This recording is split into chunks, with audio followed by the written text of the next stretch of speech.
19 children grew up on camera. Millions of people watched them learn to walk, get married, have babies of their own. Every milestone, every first word, every wedding kiss, broadcast into living rooms across America. But behind every single episode, behind every carefully arranged smile, there were things the cameras never showed. And there were people in that house who worked very hard to make sure they never would. This is the story of what it actually meant to grow up as a Duggar child. Not the version TLC sold you, the real one. If this is the kind of truth-telling content you've been looking for, hit that like button right now and subscribe to Daniel Research, because we are just getting started. Let's begin with the sheer scale of what we're actually talking about, because numbers matter here and people forget them. Jim Bob and Michelle Duggar have 19 biological children. 19. Every single one of their names begins with the letter J. Joshua, Jana, John David, Jill, Jessa, Jinga, Joseph, Josiah, Joanna, Jedediah, Jeremiah, Jason, James, Justin, Jackson, Johanna, Jennifer, Jordan Grace, and Josie. That naming pattern is not accidental. It is branding. It is identity construction from birth.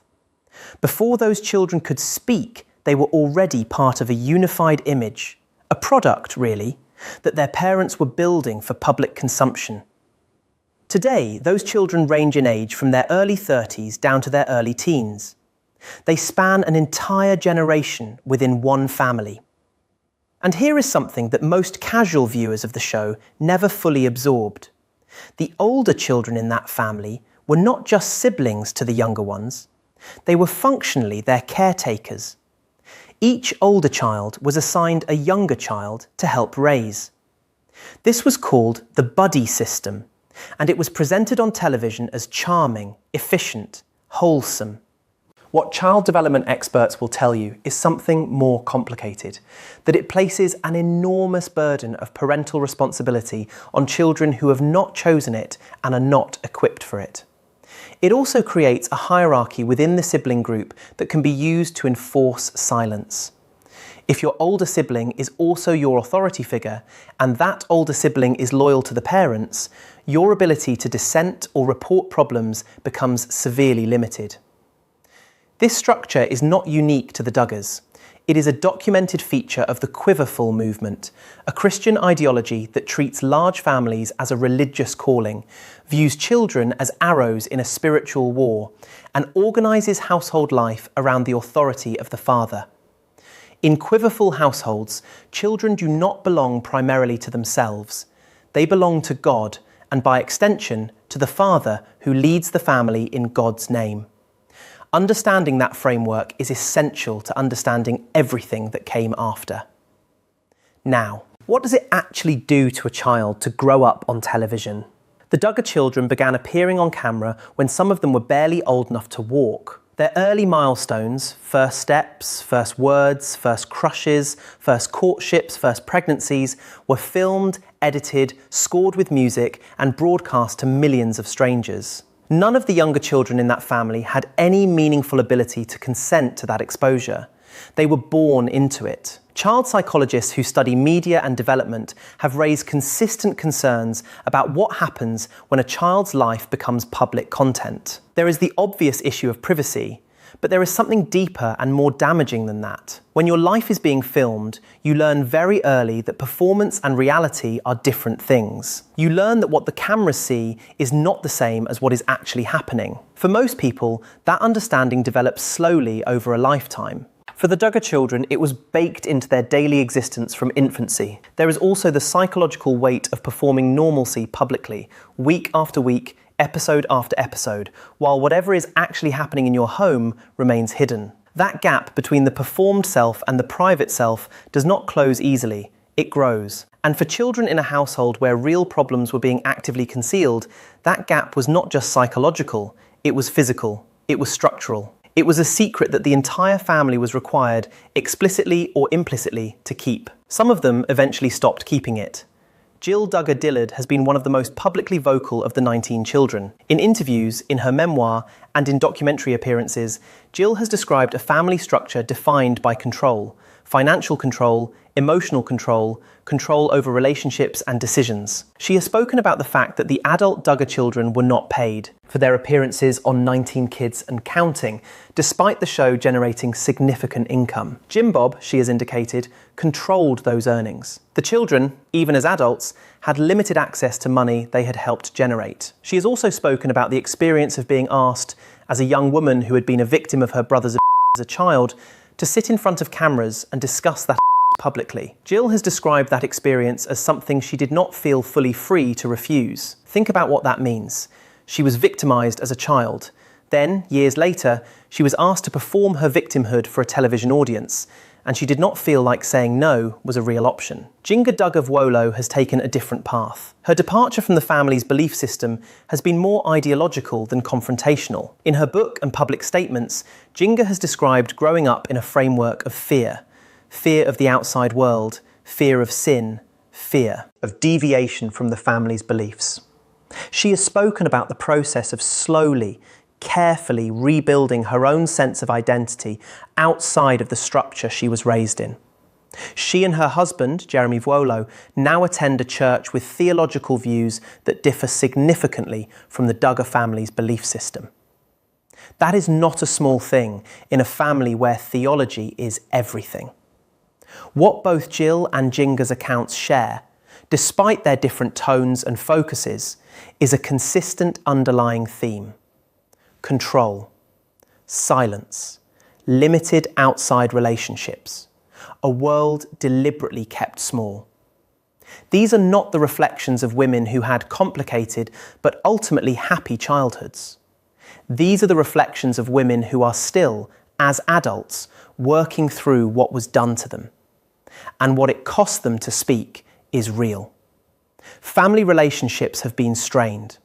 Their willingness to step outside the family narrative has not been universally welcomed by their siblings or their parents. Speaking truth inside a system that prioritises unity and image is always expensive. Jill and Djinga have paid that price, and they have done so publicly. But here is where it gets more complicated, because most of the 19 children have not spoken out. The majority of Josh's siblings have made no significant public statements about either of the scandals that have defined their family's public story. Some of them continue to appear in Jim Bob's social and financial orbit. Some post on social media as though life is proceeding normally. What does silence mean in a situation like this? This is a question worth sitting with carefully, because the easy answer is not necessarily the right one. It is tempting to read silence as complicity, or as denial, or as proof that the family's image management is working. But silence in a high-control family system can mean many different things. It can mean genuine loyalty. Some of those siblings may truly believe in the family's values and have made peace with their experiences in ways that are honest to them. It can mean fear. Fear of financial consequences, fear of relational isolation, fear of being cut off from the siblings and nieces and nephews who are still inside the system. It can mean exhaustion, the kind of deep, bone-level exhaustion that comes from years of performing stability while privately holding enormous weight. It can also mean that they are simply not ready. Jill and Djinga did not speak immediately. Their paths out were slow and non-linear. The other siblings are at different points in their own journeys. Some of them are still very young. Some of them are still very dependent on the family structure. Judging their silence too harshly risks misunderstanding the environment in which that silence was formed. What we can say, what the evidence supports saying, is that silence in a family like this is rarely just silence. It is always a choice made within a context, and that context was shaped by decades of careful, deliberate control. Now we need to talk about something that is deeply uncomfortable, and that the original television coverage handled with extraordinary carelessness. 4 of Josh Duggar's victims were his own sisters. They were children when it happened. They were young adults, still living under their parents' roof, still financially dependent, still embedded in a family system that had already demonstrated its willingness to protect Josh over them when the story became public. And in the aftermath of the 2015 In Touch weekly report, several of them sat for a television interview, on camera, discussing their own. Jill has since described that experience in terms that make clear she did not feel genuinely free at that moment. The interview was arranged, framed, and controlled. The questions were not random. The setting was not neutral.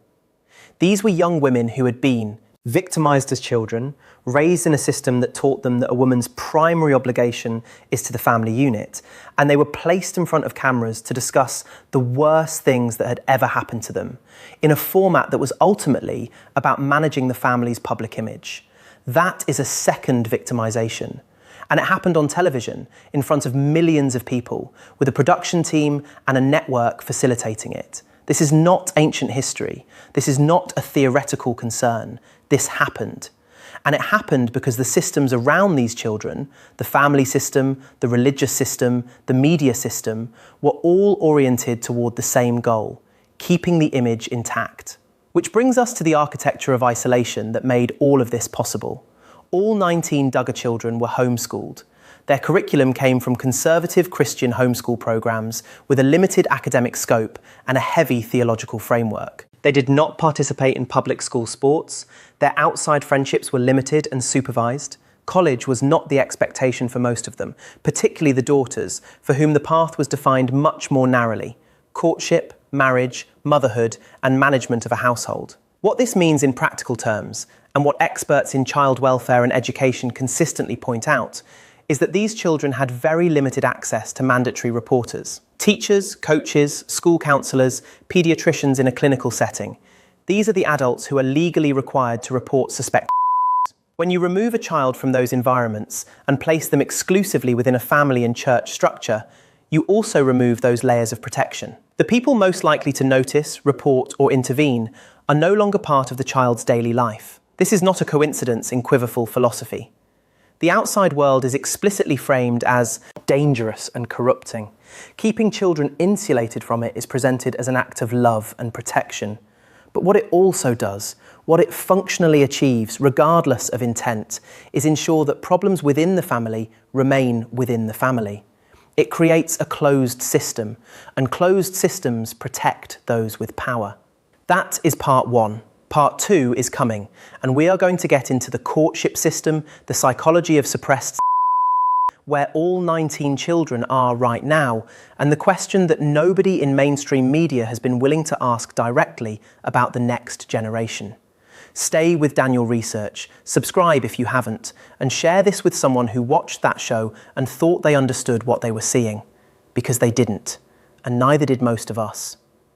We left off talking about isolation, about homeschooling, about the way a closed family system protects itself by removing every external check that might otherwise catch what is happening inside. Now, we are going to talk about something that sits right at the centre of the Duggar family's public identity and that very few people have been willing to examine honestly. We are going to talk about how these children were taught to think about their own bodies, their own desires, and their own. Because that conversation is not separate from the story. It is woven directly into it. The Duggar family's courtship system was one of the most discussed features of their television show. Viewers watched it play out again and again.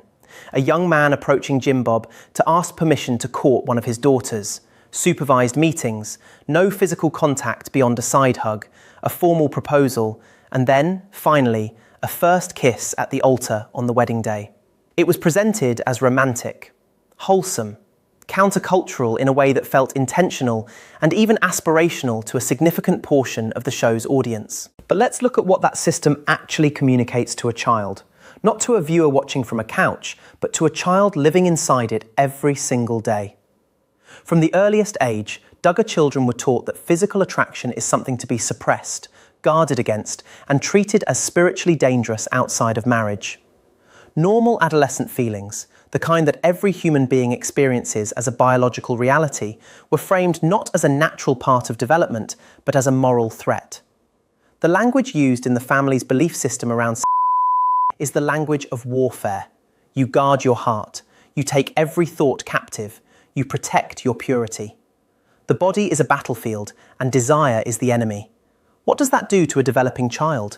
What does it do to a teenager who is experiencing completely normal biological and emotional development, but has been taught that those experiences are evidence of spiritual failure? Child psychologists and therapists who work with survivors of high-control religious environments are consistent on this point.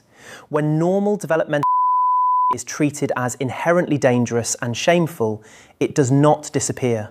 It goes underground. It becomes a secret. It becomes distorted. And in some cases, not all cases, but in some, that distortion finds expression in harmful ways. This is not an excuse for anything Josh Duggar did. Let's be absolutely clear about that.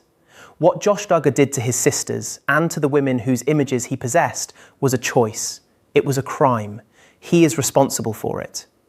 But understanding the environment in which his understanding of was formed is not the same as excusing him. It is asking a harder and more important question. What does a system like this produce? And are we honest enough to look at the answer? The courtship system also functions as a control mechanism that extends well beyond. When young adults in their 20s are not permitted to spend time alone with a potential partner, when every interaction is supervised and reported back to a parental authority, you are not just regulating physical contact, you are regulating the formation of independent identity. You are ensuring that the primary relational bond remains between child and parent, not between adult and chosen partner.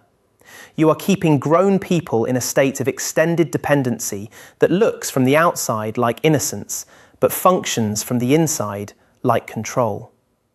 Several of the Duggar daughters who married within the courtship system have since spoken, with varying degrees of directness, about the fact that they entered marriage with almost no framework for understanding physical intimacy in a healthy way. Jill has been remarkably candid about this. She and her husband Derek Dillard have spoken publicly about seeking counselling to work through the ways their upbringing affected their marriage. That is an act of real courage, and it is also a data point. It tells us something about what the system produces behind the scenes, behind the televised first kiss, behind the blushing bride, behind the carefully staged wedding episode. Now let's talk about where these 19 children actually are today. Because this is what people search for, and because the picture is more varied and more human than the simple narrative of either a perfect family or a completely broken one. Jana Duggar, the eldest daughter, remained unmarried for many years, unusually so by Duggar family standards, and largely out of the public eye. She faced a minor legal matter in recent years involving a childcare situation and has remained relatively private. John David Duggar married Abby Burnett in 2018, and the two have children. He has remained largely within the family's belief system and public orbit. Jill Duggar Dillard, as we have discussed, has been one of the most outspoken. She and Derek have distanced themselves significantly from Jim Bob's direct control. They have spoken about no longer attending the family's home church. They have spoken about the financial disputes. Jill has been clear that her relationship with her parents is complicated and that rebuilding it, if that is even possible, requires accountability that has not yet been offered. Jessa Duggar Seawald has remained more publicly aligned with the family's image. She and her husband, Ben Seawald, have several children and have continued to produce content that reflects the family's broader values. Jessa has not made statements that openly challenge the family narrative. Ginger Duggar Vuolo, as discussed, has made the most visible ideological departure. She and Jeremy live in Los Angeles, a detail that carries enormous symbolic weight given how the outside world was framed in her upbringing. She has written about deconstruction and faith reconstruction. Her book was received as a significant public act of independence. Joseph Duggar married Kendra Caldwell, and the two have several children. Joseph has been notably quiet on anything relating to family controversy. Josiah Duggar married Lauren Swanson. They too have remained within the family's general orbit and have not made public statements on the major issues. Joy Anna Duggar Forsyth married Austin Forsyth and has been fairly active on social media. She has not spoken publicly about the family's scandals in any substantive way. The remaining siblings, Jedediah, Jeremiah, Jason, James, Justin, Jackson, Johanna, Jennifer, Jordan Grace and Josie, range in age from their late teens to their late 20s. Some have recently married, some are still minors or barely adults. Their paths are still being determined. And this is important. We should be careful about making strong claims about people who are still very young and still very much in the process of figuring out who they are outside of the framework they were raised in. What the overall picture shows is a spectrum. On one end, siblings who have stepped back, spoken out, and begun the work of building identities that are genuinely their own. On the other end, siblings who remain close to the family system, whether by genuine conviction, by dependency, by relationship, or by a combination of all three. And in the middle, a large group of people who are simply quiet, who are living their lives outside the camera's gaze and have not yet, or may never, tell us what they actually think and feel about what they grew up inside. That is their right. But it is also a reality we should sit with. Here is the question that almost nobody in mainstream media coverage of this family has been willing to ask directly. And it is the most important one. What about the children being born now? Because the Duggar family is now in its third generation of public life. Josh and Anna Duggar have 7 children. Many of the other siblings have children of their own. The count of Duggar grandchildren is well into the double digits and growing. These are children who are being raised, in many cases, within the same belief system, the same homeschooling frameworks, the same church communities, the same family structure that produced everything we have been discussing. Some of those grandchildren are being raised by parents who have stepped back from that system, by Jill and Derek, by Duggar and Jeremy, by others who have quietly created some distance. And in those households, there is reason to believe that real changes are being made. Jill has spoken specifically about raising her sons differently, about not shaming normal emotional expression, about not creating the same rigid gender expectations she experienced. But in other households, in the households of siblings who have remained within the system, those children are being raised inside the same framework, the same theological worldview, potentially the same homeschool curriculum, the same understanding of gender roles, of authority, of what it means to be a child in a family that is organised around a father's spiritual leadership. And the question is not whether those parents love their children. Of course they do. The question is whether love alone is sufficient to protect children inside a system that, by its own design, limits their access to outside accountability, restricts their exposure to alternative frameworks, and places enormous value on unity and image. The history of this family, the documented, court-recorded criminal history, suggests that love alone was not sufficient before. The question is whether anything has genuinely changed, or whether the structure remains intact and the lessons have not been learned. That question will not be answered on a YouTube channel. It will be answered over decades, in the lives of those children, in what they eventually choose to say or not say about how they were raised. But asking it matters.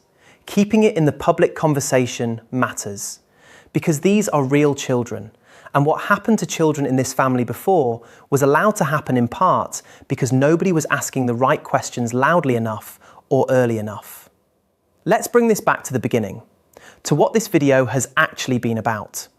19 children, not 1, not 2, 19 individual human beings who were born into a situation they did not choose, handed identities that were constructed before they could speak, placed in front of cameras before they could consent, raised inside a system that told them the outside world was dangerous and that family loyalty was sacred, and asked, in some cases explicitly, in some cases through the sheer weight of the environment, to keep quiet about what was actually happening. Some of them have stopped being quiet, and the cost of that choice has been real.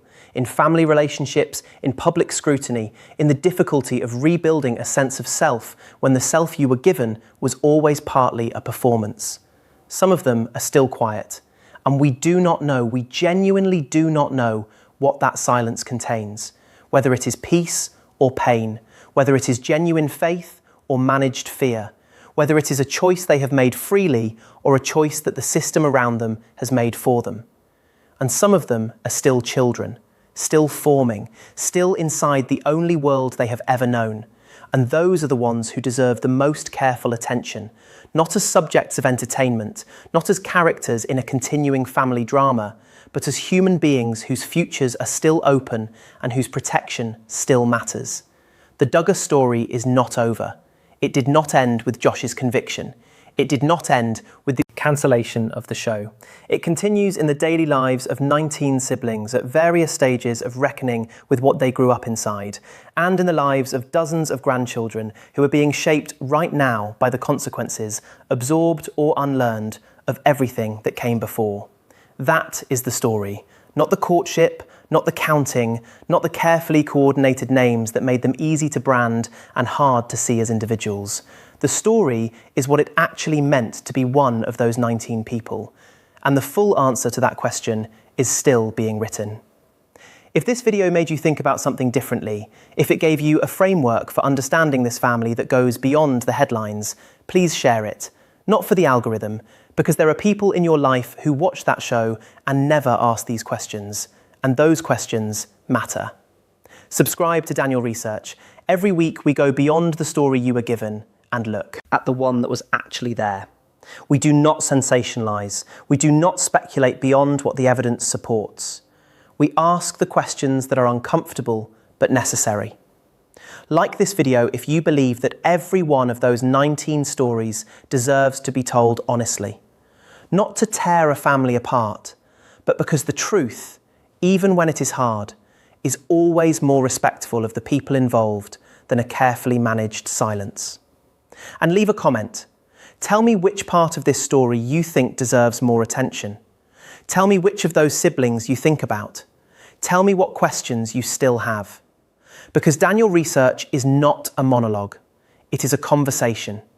And this particular conversation about children, about cameras, about the systems that are supposed to protect kids and the ways those systems can fail is one that we should never stop having.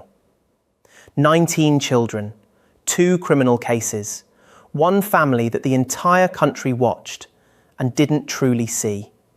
We see them now. And we will keep looking.